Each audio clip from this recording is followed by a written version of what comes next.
दोस्तों, खुदा न करे आप कभी बीमार हों, लेकिन बीमारी तो हर किसी को होती है। लेकिन जैसे ही हम बीमार होते हैं, एक चीज़ जो फ़ौरन ध्यान में आता है, अरे यार डॉक्टर के पास जाएंगे, पता नहीं कितना पैसा लग जाएगा। फिर ऐसे लोग ये सोचने लगते हैं, काश हमारे घर में ख़ुद का एक डॉक्टर होता तो हम इस टेंशन से दूर रहते। लेकिन आप जानते हैं, हिंदुस्तान में MBBS की एक तो इतनी ज़्यादा सीट नहीं है, दूसरे अगर सीट है भी तो MBBS का टेस्ट निकालना इतना आसान नहीं है। अगर आप बहुत अच्छे मार्क्स नहीं लाते हैं, आपके बच्चे बहुत अच्छे मार्क्स नहीं लाते हैं, तो गवर्नमेंट के मेडिकल कॉलेज में उसका एडमिशन नहीं होगा। और अगर कम मार्क्स है, प्राइवेट कॉलेज में एडमिशन हो रहा है, तो अच्छी खासी रकम लग जाती है MBBS मुकम्मल करने में। ये सबका बस का होता नहीं। ऐसे में एक चॉइस बचता है कि आप दुनिया के दूसरे मुल्कों में जाकर MBBS करें। जी हाँ, बहुत कम पैसे में आप दुनिया के दूसरे मुल्कों में जाकर MBBS कर सकते हैं। और उसकी वैल्यू भी एक पर्टिकुलर एग्ज़ाम देने के बाद उसकी वैल्यू भी उतनी ही होगी जितनी हिंदुस्तान से कोई बंदा MBBS करता है। हमारे साथ फैज़ साहब हैं, इनकी कंपनी है हिंद MBBS एब्रोड। ये हर साल बहुत सारे बच्चों को दुनिया के कई ममालिक में MBBS करने के लिए भेजते हैं। फैज़ साहब, मुझे ये बताइए, इन दिनों में देखता हूँ जो अभी रिज़ल्ट आया तो ऐसे ही हंगामा मचा हुआ है, रिज़ल्ट पे बहुत सारी टेंशन बनी हुई है। कुछ बच्चों ने ज़्यादा मार्क्स लाया, फिर ये हुआ कि उनके मार्क्स कम हो गए। ऐसे में बहुत मुश्किल होता है बच्चों के लिए कि वो कम पैसे में किसी गवर्नमेंट मेडिकल कॉलेज से MBBS में एडमिशन लें। जी। ऐसे में बहुत सारे बच्चे चाहते हैं कि मैं बाहर चला जाऊँ, लेकिन वो एक टेंशन में ये भी रहते हैं कि बाहर मुझे कौन मुल्क जाना चाहिए, कौन मुल्क नहीं जाना चाहिए, कौन मुल्क हमारे लिए सेफ़ है, कौन मुल्क हमारे लिए सेफ़ नहीं है। जी। तो आपकी कंपनी इस सिलसिले में बच्चों को क्या गाइड करती है? जी, क्योंकि अभी आपने देखा कि ये सुप्रीम कोर्ट जो है यहाँ पे उन्होंने साफ क्लियर कर दिया कि नीट के एग्ज़ाम दोबारा जो है सुप्रीम कोर्ट नहीं लेगी, है ना। तो आपको पता है कि इस साल कट ऑफ भी काफ़ी हाई गया है। जो जनरल का कट ऑफ 137 116 जाता था, वो अभी इस साल जनरल का जो कट ऑफ है 164 गया है। और OBC का जो कट ऑफ 107 जाता था, वो कट ऑफ इस बार 129 गया है। आप इसी से अंदाज़ा लगा सकते हैं कि जब से NTA एग्ज़ाम ले रही है, जब से नीट का एग्ज़ाम हो रहा है, शायद मैंने इससे ज़्यादा हाई कट ऑफ कभी नहीं देखा होगा। और जिन स्टूडेंट्स का लगभग 610-20 मार्क्स आता था, लास्ट ईयर भी आया था, तो वैसे बच्चों को भी समझिए 620 के बाद उन्हें गवर्नमेंट कॉलेज यहाँ पे मिल जाता था। आज 614 मार्क्स लाने के बाद भी स्टूडेंट्स को यहाँ पे प्राइवेट मेडिकल कॉलेज मिल रहे हैं।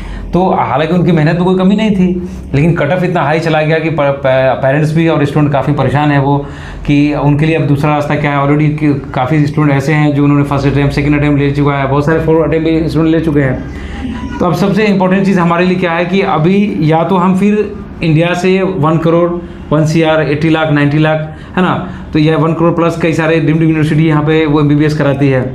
एक ऑप्शन तो ये है कि अगर मुझे गवर्नमेंट कॉलेज नहीं मिला तो वो यहाँ पे इतने पैसे MBBS करेगी। दूसरा ये है कि या ऑलरेडी वो फिर से नीट में फिर वो बैठेंगे। लेकिन वैसे स्टूडेंट जो ऑलरेडी काफ़ी अटैम्प्ट ले चुके हैं, उनका हौसला मतलब बिल्कुल हिम्मत हार चुके हैं वो, और उन्हें लगता है कि नहीं, मुझे अब इस साल एडमिशन ले लेना चाहिए। तो उसके लिए जो आपने पूछा कि जैसे कौन सी कंट्री जो है बेहतर है, जो इंडिया में स्टूडेंट MBBS करने के बाद आगे प्रैक्टिस लाइसेंस यहाँ पर सबसे ज़्यादा निकालते हैं। तो इस वक्त वाकई आपने अभी इस जो टॉपिक को लाया यहाँ पे, ये आपने जो शो चला रहे हैं, आई थिंक मुझे लगता है तमाम स्टूडेंट पेरेंट्स जो भी अभी काउंसलिंग में पार्टिसिपेट कर रहे हैं, ये वीडियो उनके लिए काफ़ी हेल्पफुल होगा। अगर उन्हें गवर्नमेंट मेडिकल कॉलेज नहीं मिलता है तो उनके लिए 2 ही ऑप्शन है, या तो फिर तैयारी करेंगे वो, या तो फिर इंडिया में MBBS काफ़ी हाई बजट है उसमें एडमिशन लेंगे। लेकिन बहुत सारे ऐसे भी स्टूडेंट हैं जिनके पास उतना बजट तो नहीं है, लेकिन लाइक 25 लाख 30 लाख 40 लाख ऐसे उनके बजट है उनके पास, जिससे वो MBBS कर सकते हैं और उनके मार्क्स भी काफ़ी अच्छे हैं। और वैसे स्टूडेंट इंडिया से बाहर MBBS करके आने के बाद फिर इंडिया में यहाँ पर गवर्नमेंट में फिर मास्टर निकाल लेते हैं, फिर यहाँ पर मास्टर से PG करते हैं। तो मैं अभी जैसे देखता हूँ वर्ल्ड की कई सारी कंट्रीज़ है जो MBBS कराती है। रशिया तो काफ़ी लॉन्ग टाइम से करा रहा था, आप तो जानते होंगे, आपके फ्रेंड सर्कल बहुत सारे लोगों ने MBBS किया होगा कि रशिया MBBS काफ़ी वहाँ पे स्टूडेंट काफ़ी जो डॉक्टर्स वगैरह इंडिया से काफ़ी पुराने सब यहाँ पे हैं। लेकिन अभी मैं पिछले 15 ईयर्स में देखेंगे आप, जो बांग्लादेश का जो पासिंग रेशियो है FMG का काफ़ी अच्छा है। तो मैं बांग्लादेश इसलिए मैंने आपको प्रेफर किया है क्योंकि बांग्लादेश का FMG पासिंग रेशियो काफ़ी अच्छा है। जो दिल्ली एम्स की बुक जो चल रही है अभी दिल्ली एम्स में, सेम एज इट इज यही बुक बांग्लादेश में चल रही है। फिर साहब मुझे एक चीज़ बताइए, बांग्लादेश में अगर कोई बच्चा एडमिशन लेना चाहता है MBBS में, जी, तो मुझे सीधा साफ ये बताइए, जो एक आम गार्जियन समझ जाए, उनके पास पैसे तो हैं, वो चीज़ें वो नहीं समझना चाहते। जी जी सीधा सीधा वो ये समझ जाएं, बांग्लादेश से अगर कोई बच्चा MBBS करना चाहता जी। है तो कितने पैसे में उसका MBBS वहाँ से हो जाएगा। देखिए वहाँ से 27 लाख से वहाँ से MBBS स्टार्ट होती है। अगर वो कॉलेज अगर इंडिया से मैं कंपैरिजन करूँ तो इंडिया में वो कॉलेज जो जिसकी फीस ट्यूशन फीस 27 लाख है, इंडिया में वो कॉलेज कम से कम 70 to 80 लाख में मिलेगी। यानी कि जो बच्चा यहाँ 70 लाख देगा वो बांग्लादेश में 27-30 लाख में हो जाएगा। 100% वहाँ पे वो 27 लाख उनकी ट्यूशन फीस है विथ हॉस्टल। अगर मेस का पैसा ऐड करेंगे तो 33 लाख में उनकी और एजुकेशन की क्वालिटी बराबर होगी। क्वालिटी तो मैं इंडिया के प्राइवेट कुछ जो most of private medical colleges हैं उनसे 10 टाइम्स बेटर है, क्योंकि वहाँ पे पेशेंट का एक्सप्लोजर काफ़ी अच्छा है। अब वहाँ पे वो पैसा लेने के बाद बच्चों को समझिए कि वो ट्यूशन में कैसे पढ़ाते हैं वैसे बच्चों को पढ़ाते हैं। उनका एटम होता है, फिर वाइवा होता है, फिर टेस्ट होता है, इस तरह से पूरे 5 साल तक बच्चे की पढ़ाई होती रहती है। यहाँ पे तो एक मोटा रकम प्राइवेट मेडिकल कॉलेजेस वाले बच्चे से लेने के बाद उन्हें लगता है अब तो ये कहीं जाएंगे नहीं, हमें इतना फीस तो मिल गया है, फिर आराम से बच्चे पढ़े या फेल करें उन्हें इससे मतलब नहीं होता। ये तो इस हिसाब से अगर मैं देखूं तो इंडिया में कोई प्राइवेट मेडिकल कॉलेज में अगर कोई बंदा 70 लाख रुपया दे रहा है तो उससे बेहतर है वो 30-35 लाख रुपया बांग्लादेश में दे। मच बेटर है, क्योंकि अगर वो यहाँ पे अगर उसे अगर प्राइवेट में भी जैसे अच्छी यूनिवर्सिटीज़ कुछ हैं, जैसे जामिया हमदर्द है, लेकिन जामिया हमदर्द अच्छी डीम्ड यूनिवर्सिटी है यहाँ पे, लेकिन आप देखेंगे इनकी फीस भी है लगभग 90 लाख के मतलब क्रॉस कर जाएगा, उसके नीचे नहीं आएगा। लेकिन उतने मार्क्स भी, इन्हें मार्क्स भी कम से कम 480 प्लस मार्क्स चाहिए, 500 प्लस मार्क्स चाहिए यहाँ पर। लेकिन जिनके मार्क्स भी अगर 300 प्लस है, 400 मार्क्स इनके हैं, उनको गवर्नमेंट यहाँ पे डीम्ड प्राइवेट यूनिवर्सिटी भी नहीं मिला है और प्राइवेट में भी अच्छा कॉलेज नहीं मिला, जिनके पास पेशेंट फ्लो भी नहीं है। क्योंकि पेशेंट फ्लो इतना इंपॉर्टेंट है कि आपको पता होना चाहिए कि एक डॉक्टर कभी भी डॉक्टर नहीं बन सकता जब तक उसने पेशेंट को अपने हाथ से डायग्नोस नहीं किया हो।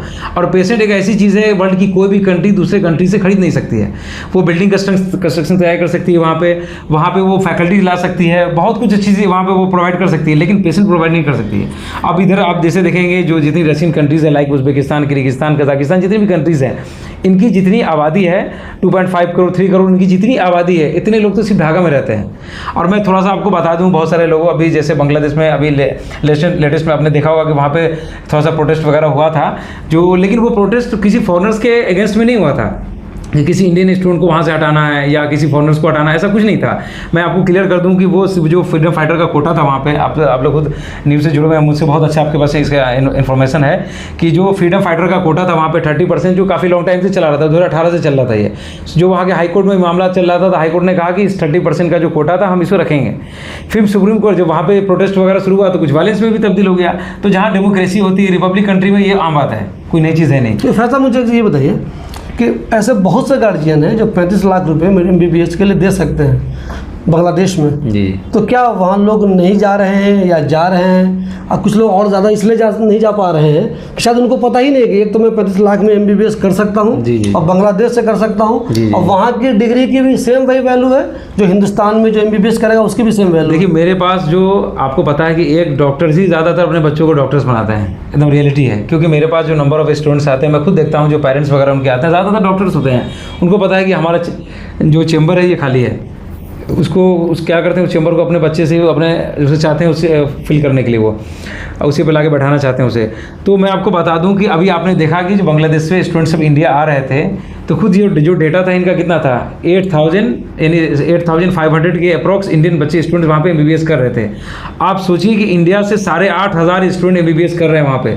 तो आपको वही मैं इस चीज़ को समझाना चाह रहा था कि क्या वहाँ पे अगर MBBS अच्छी नहीं होती, इतने ज़्यादा लोग नहीं होते, इतने ज़्यादा लोग कहाँ से जाते हैं, 1,000-2,000 जाते हैं वहाँ पे। और खुद आप गूगल पे जाइए, अभी सर्च कीजिए, वहाँ पे देखिए जो MBBS का जो पासिंग रेशियो है FMG का सबसे टॉप 1 पे बांग्लादेश का है। और वहाँ पे जो मैंने बताया था फ्रीडम फाइटर का जो कोटा था, सुप्रीम कोर्ट ने उसको 30% को खत्म करके 5% कर दिया। और वहाँ पे जो अभी बांग्लादेश में जो प्रोटेस्ट वगैरह चल रहा है बिल्कुल वो नॉर्मल है। स्टूडेंट सब अगले महीने जो आए थे यहाँ पे, जिनको यूनिवर्सिटी ने छुट्टी दे दिया था, तो बच्चे सब अगले महीने सब चले जाएंगे यहाँ। तो फैसला मुझे ये समझाइए, जो गार्जियन भी समझना चाहता है, आम लोग भी समझना चाहते हैं कि वहाँ से मान लीजिए बांग्लादेश या दूसरे मुल्क जहाँ भी आपने लिखा हुआ है, Nepal, Egypt, Uzbekistan, Russia, Armenia, Kazakhstan, Bangladesh, सारे मुल्क जितने भी हैं जी, वहाँ से एक बंदा अगर MBBS कर रहा है तो क्या हिंदुस्तान में आकर क्या कोई प्रोसीजर होता है? वो यहाँ आकर प्रैक्टिस MBBS के बाद डॉक्टर बन के बाज़ाब्ता क्लिनिक खोलना या कहीं जॉब करना कैसे कर सकता है? वो बिल्कुल वही वैल्यू है जो यहाँ के डॉक्टर की है, जो बांग्लादेश से MBBS करके आया उसकी सेम वैल्यू है। जी। अब देखिए इसमें मैं पहले तो आपको कहूँगा, मशवरा दूंगा, क्योंकि मैंने अपने स्टूडेंट्स को रसिया भी भेजा है, उज्बेकिस्तान भी भेजा है। लेकिन मेरी जो कंसल्टेंसी बिल्कुल सबसे पहले मेरी जो कंसल्टेंसी फ़ीस है वो स्टूडेंट्स और जितने भी पेरेंट्स हैं उनके जो उनका जो पैसा है और उनका जो लाइफ है, मेरे कंसल्टेंसी फीस से 10 टाइम्स ज़्यादा इंपॉर्टेंट है वो। क्योंकि जो मोस्टली कंसल्टेंट है वो अपना फ़ायदा देकर बच्चों को एडवाइस करती है कि आप इसी कंट्री में चले जाइए, कंट्री बेस्ट है आपके लिए। मैंने उज़्बेकिस्तान भी अपने स्टूडेंट्स को भेजा है, रशिया में मेरे स्टूडेंट्स पढ़ रहे हैं, लेकिन मैं खुद आपको बिल्कुल दिल से मशवरा दे रहा हूँ आपको कि अगर MBBS एब्रोड अगर आप सिलेक्ट करें, क्योंकि नेपाल को आप सिलेक्ट मत करें, क्योंकि नेपाल का आपको पता है कि 18 नवंबर 2021 को जो NMC का गजट आया था, जिसमें उन्होंने साफ कहा था कि पहले तो जो 18 नवंबर 2021 को जो गजट आया था उससे उन्होंने उसको मैं बिल्कुल शॉर्ट्स में समझा दूं, उसमें शॉर्ट में कि उन्होंने कहा कि जो भी बच्चे इंडिया से बाहर MBBS करने जाएंगे उनका नीट क्वालिफाई होना चाहिए, 54 मंथ्स का MBBS होना चाहिए, 1 ईयर का इंटर्नशिप होना चाहिए और मीडियम ऑफ कोर्स इंग्लिश होना चाहिए। इतना तो कॉमन था जो पहले से भी चलता आ रहा था। 2 चीज़ उन्होंने उस चीज़ को उसमें ऐड किया था। एक जो ऐड किया था उन्होंने कि जो कंट्री में जो हमारे स्टूडेंट्स MBBS कर रहे हैं वो कंट्री हमारे स्टूडेंट्स को प्रैक्टिस लाइसेंस दे, क्योंकि अगर हमारे फिजिशियन डॉक्टर्स को अगर वो डॉक्टर मानेंगे तभी उन्हें हम डॉक्टर मानेंगे। एजीटी बैच है, उसे प्रैक्टिस लाइसेंस नहीं मतलब उसे आप डॉक्टर मानते हैं। दूसरा उन्होंने जो अपने गजट में ऐड किया था कि जो भी स्टूडेंट्स हमारे इंडिया से बाहर MBBS कर रहे हैं वो 1 साल इंटर्नशिप 18 नवंबर 2021 के बाद जितने भी स्टूडेंट एब्रोड गए हैं, बहुत इंपॉर्टेंट चीज़ मैं समझा रहा हूँ, ज़्यादातर पेरेंट्स से स्टूडेंट इसमें अभी भी कन्फ्यूजन है कि जो भी 18 नवंबर 2021 के बाद जो भी स्टूडेंट इंडिया से बाहर MBBS करने गए हैं उन्हें 1 साल इंटर्नशिप उसी जिस कॉलेज से वो MBBS कर रहे हैं उसी के हॉस्पिटल में 1 साल इंटर्नशिप करना पड़ेगा और वो कंट्री उसे प्रैक्टिस लाइसेंस देगी। फिर इंडिया अगर उन्हें प्रैक्टिस लाइसेंस के लिए एग्जाम देना पड़ेगा, जो FMGA foreign medical graduate exam है, वो लाइसेंस निकालेंगे। फिर उन्हें गवर्नमेंट क्या करेगी, वो लाइसेंस निकालने के बाद 1 साल इंटर्नशिप और कराएगी। क्यों? क्योंकि बच्चे इसमें घबरा कर रहे थे, क्योंकि इंटर्नशिप यहाँ पे करते नहीं थे ऑनेस्टली, और फिर वो लाके अपनी जो इंटर्नशिप की सर्टिफिकेट लाके NMC को देती थी, NMC से लाइसेंस दे देती थी। तो 1 साल इंटर्नशिप वहाँ से भी करना और यहाँ भी करना है, इसे बिल्कुल आप समझ जाइए। अब जो उसमें एक सवाल आ रहा होगा बच्चों के कि नेक्स्ट 1 नेक्स्ट 2 का, तो नेक्स्ट 1 नेक्स्ट 2 जो है गवर्नमेंट ने अपना प्रपोजल डाल दिया है उस पर। हो सकता है कि गवर्नमेंट इसी साल 2024 है, इसी से नेक्स्ट लागू कर देगी, जिसको 2 फेज में एग्जाम लिया जाएगा, नेक्स्ट 1 और नेक्स्ट 2। जो बच्चे उसी तरह FMG की तरह होगा, अब नेक्स्ट 1 होगा, और जब बच्चे लाइसेंस एग्जाम दे देंगे यहाँ पे, जब 1 साल इंटर्नशिप कर लेंगे तो उसी इंटर्नशिप बेस पे उनका वाइवा लिया जाएगा, ये नेक्स्ट 2 होगा। अब मैं जो आपने जब ये सिवली साहब ने मुझसे सवाल किया कि जो कंट्रीज जो बच्चे जहाँ से MBBS करते हैं तो क्या यहाँ पे लाइसेंस निकालने के बाद उनकी जो डिग्री की जो वैल्यू है, पहले तो मैं कंपेरिजन कर दूँ। अभी रशियन कंट्रीज़ को मैंने साइड कर दिया, जिन्हें जैसे उसके बाद मैंने नेपाल को भी मैंने बताया आपको कि नेपाल प्रैक्टिस टू लाइसेंस नहीं देती है इंडियन स्टूडेंट्स को। जो भी स्टूडेंट्स अगर उन्होंने लाइसेंस अगर नेपाल में एडमिशन लिया है इस साल, मैं उनको मशवरा दूंगा कि अपना पैसा वहाँ से वो रिफंड करा लें या वो अपना प्लान चेंज कर दें, क्योंकि नेपाल प्रैक्टिस टू लाइसेंस नहीं दे रही है। क्योंकि NMC ने अपना गजट को पूरा क्लियर कर दिया है और नेपाल प्रैक्टिस टू लाइसेंस नहीं दे रही है, तो उनका डिग्री बिल्कुल समझिए कि वो मतलब खतरे में है। हाँ, वो वैलिड नहीं होगा और निकालने के बाद भी उसे लाइसेंस नहीं मिलेगा। अब रशियन कंट्रीज़ का तो मैंने आपको बता दिया कि वहाँ पे ज़्यादातर डमी में पढ़ाती हैं, वहाँ पे अच्छी जो पैटर्न उनका ज़्यादा अच्छा नहीं है। और फर्स्ट ईयर में उसे history of Uzbekistan, history of Kyrgyzstan पढ़ने के लिए दिया जाता है बच्चों को। जो मेजर सब्जेक्ट्स है एनाटॉमी, फिजियोलॉजी, बायोकेमिस्ट्री, जो वहाँ का मेजर सब्जेक्ट होता है फर्स्ट ईयर का, वो मेजर को छोड़कर माइनर सब्जेक्ट वहाँ के पढ़ाए जाते हैं। लोकल बच्चों का जो सब्जेक्ट है वो इंडियंस बच्चों के ऊपर थोप दिया जाता है। तीसरी चीज़, अब मैं जो 2 कंट्री को मैं लेके चल रहा हूँ, एक है इजिप्ट और दूसरा है बांग्लादेश।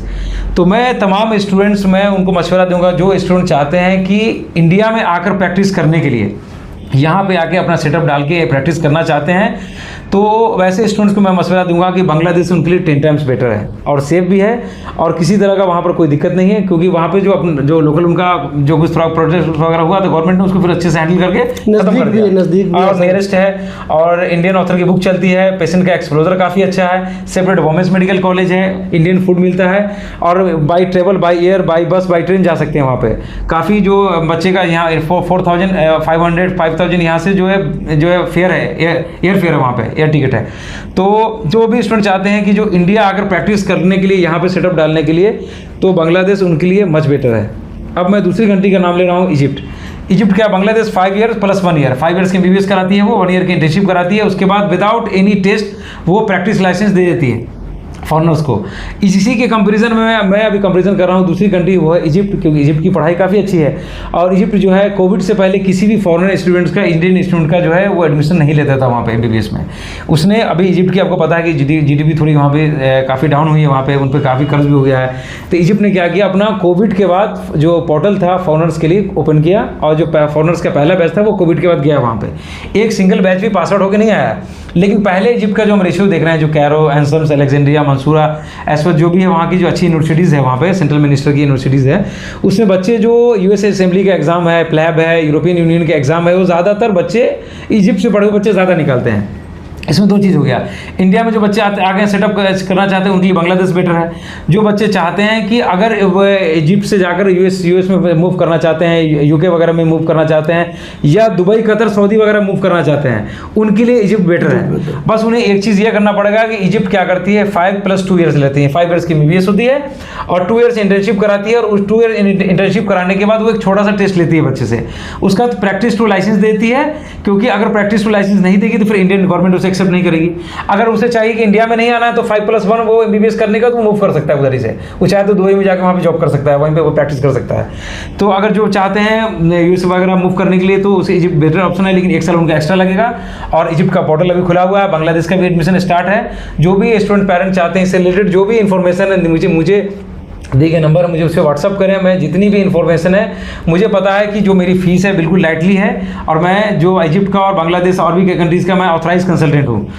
जी। मुझे फैसला ये बताइए, बहुत से गार्जियन अपनी बच्चियों को डॉक्टर बनाना चाहते हैं, जी, लेकिन वो टेंशन में रहते हैं कि क्या ऐसे कॉलेजेस हैं जो सिर्फ एक्सक्लूसिवली बच्चों के लिए हैं। तो क्या आपके पास किसी मुल्क में, चाहे वो बांग्लादेश हो, चाहे इजिप्ट या दूसरे कंट्रीज़, ऐसे कोई कॉलेज यहाँ के पास जो एक्सक्लूसिव लड़कियों के लिए हैं? देखिए, ये तो इजिप्ट में ऑप्शन नहीं है, लेकिन बांग्लादेश में ये कई सारे ऑप्शन हैं। जैसे बांग्लादेश में ढाका में मेडिकल कॉलेज फॉर वुमेन्स उतरा, जो कि ढाका एयरपोर्ट से ओनली 5 किलोमीटर की डिस्टेंस पे है।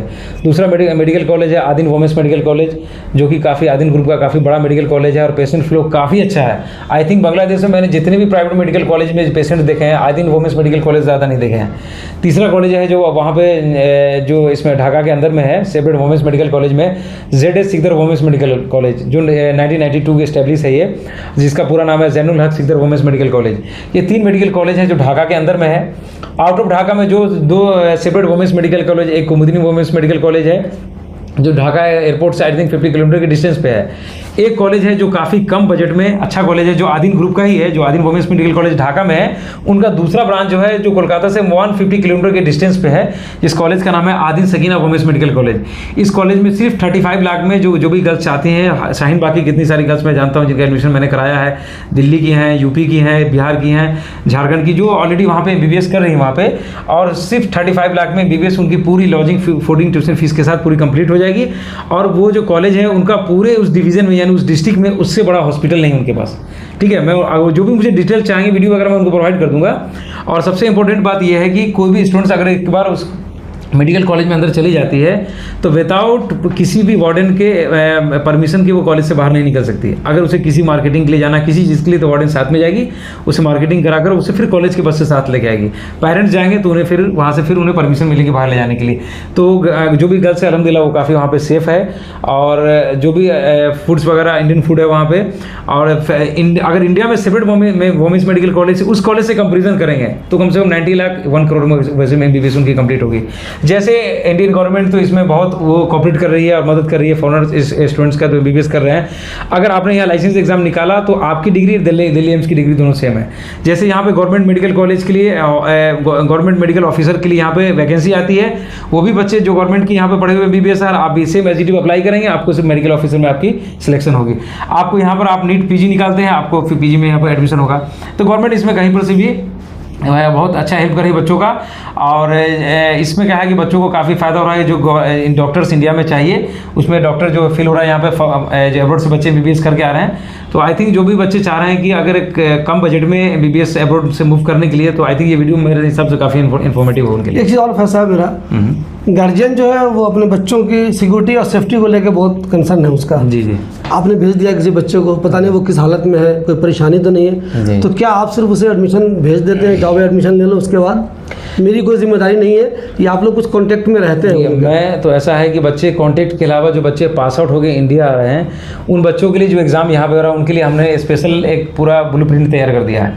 क्योंकि स्टूडेंट जो FMG का एग्ज़ाम है यहाँ पे, उस एग्ज़ाम को जो यहाँ पे नेशनल बोर्ड कंडक्ट करती है, उसमें बच्चों को पता नहीं होता है कि हमें पूरे कितने सिलेबस को पढ़ने हैं, और टाइम उनके पास काफ़ी कम होता है क्योंकि वो इंटर्नशिप कंप्लीट करके आते हैं यहाँ पे, और जो MBBS कंप्लीट करके आते हैं यहाँ पे 6 मंथ पे एक एग्ज़ाम होता है ईयरली, मतलब 6 मंथ में एक बार होता है, और साल में 2 एग्ज़ाम होता है यहाँ पे जो FMG का एग्ज़ाम होता है। तो उन्हें कम टाइम में जो ब्लूप्रिंट देना, हमें जो स्टडी मटेरियल नोट्स देना है, हम उन्हें प्रोवाइड करते हैं अल्हम्दुलिल्लाह। और 6 ईयर तक जो भी स्टूडेंट्स बाहर हैं वहाँ पे, जो 5 ईयर्स की MBBS है, 1 ईयर की इंटर्नशिप है, उन्हें जिस चीज़ की ज़रूरत है, पैसे की या जिस चीज़ की भी ज़रूरत है, अब जैसे स्टूडेंट बांग्लादेश में थे जिनकी टिकट की ज़रूरत पड़ी, जिनमें कॉलेज से जिस तरह की फैसिलिटी की ज़रूरत पड़ी, हमने पूरी मदद की उनके साथ। और मैं जितने भी स्टूडेंट्स हैं वो उसको मैं, अगर कोई स्टूडेंट खुद से जाना चाहता है अकेले कि मैं खुद से चला जाऊंगा अपने पेरेंट्स के साथ, तो अलग बात है, लेकिन मैं तमाम स्टूडेंट्स को ले जाकर हॉस्टल में खुद छोड़ के आता हूं उनको। जब बच्चे कहते हैं कि आप चले जाइए, मुझे कोई दिक्कत नहीं, तो फिर मैं लौट के आता हूं। अभी मैं इजिप्ट में अपने ग्रुप को लेके जाने वाला हूं सितंबर लास्ट या अक्टूबर फर्स्ट वीक में। सारे स्टूडेंट मैं साथ में लेके जाऊँगा,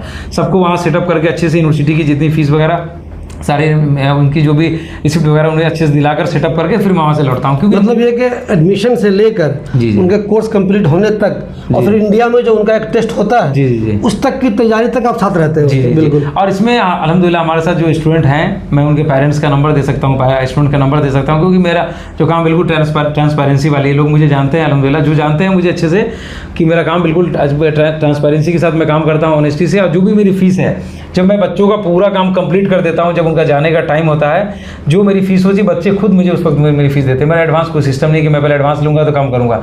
मुझे पता है कि मैं काम अगर अच्छे से करूँगा तो पेरेंट्स खुद खुश होंगे, मुझे अल्हम्दुलिल्लाह जो मेरी फीस होगी मुझे देते हैं अल्हम्दुलिल्लाह। अच्छा, कोई मशवरा करने अगर आपसे है कि सर मुझे फलां जगह जाना है, फलां कंट्री जाना चाहता हूँ MBBS, तो क्या उसमें कोई फीस लेते हैं? वो फ्री है? नहीं, वो काउंसलिंग मेरी तरफ से 100% फ्री है। चाहे वो मेरे पास 10 टाइम्स मेरे पास 10 बार क्यों नहीं मेरे ऑफिस में आके पूछे या कोई पैसा नहीं लेते, कोई चार्ज नहीं है मेरे पास, क्योंकि मेरा काम ही वही है क्या। लेकिन मैं मिसगाइड नहीं करता हूँ। बहुत सारी कंसल्टेंसी मुझे कॉल करती है कि आप मेरे बच्चे को आपने मिसगाइड कर दिया। हालांकि मैं मिसगाइड नहीं करता हूँ, वो मिसगाइड वो करते हैं, मैं उसे मिसगाइड जो उन्होंने किया था मैं उसको फिर अच्छे डायरेक्शन की तरफ ले जाता हूँ, ताकि उनका जो पैसा है वो मुझसे एडमिशन करा ही नहीं करा, मुझे कोई फर्क नहीं पड़ता है। लेकिन मैं ऑनेस्टी इसलिए बताता हूँ क्योंकि उनका जो लाइफ है, उनका जो पैसा है, मेरी कंसल्टेंसी फीस से बहुत ज़्यादा इंपॉर्टेंट है। क्योंकि मैं अब मेरी फीस तो कितनी होगी, लेकिन उनकी जो लाइफ है, जो उनका वक्त उनका लगा है, जो मेहनत लगाया हुआ है, उसको लौटाया नहीं जा सकता है। इसलिए मैं उन तमाम कंसल्टेंट से भी मैं रिक्वेस्ट करूँगा कि बच्चों को अच्छी कंट्रीज के बारे में और अच्छे मेडिकल कॉलेज जो NMC अप्रूव्ड है उसी बच्चों को सलाह दें और वहीं एडमिशन कराएं, ताकि उनके पेरेंट्स का, उन बच्चे का जो है फ्यूचर जो है वो अंधेरे में नहीं जाए। डॉक्टर दोस्तों, आप में से जो लोग भी MBBS करना चाहते हैं या जो गार्जियन चाहते हैं कि उनके बच्चे या बच्चियाँ MBBS करें, तो इनका नंबर यहाँ दिया हुआ है, इनके ऑफिस का एड्रेस यहाँ दिया हुआ है, आप इनसे कांटेक्ट कीजिए। एक बार नहीं, 2 बार नहीं, कई बार। अगर आपको इनकी बातें सेटिस्फैक्ट्री लगती हैं, आपको लगता है जो बातें बता रहे हैं, समझा रहे हैं, बिल्कुल सही कह रहे हैं, तो फिर आप इनके कहने पर एडमिशन लीजिए MBBS में, और आपका बच्चा भी एक दिन डॉक्टर बनेगा।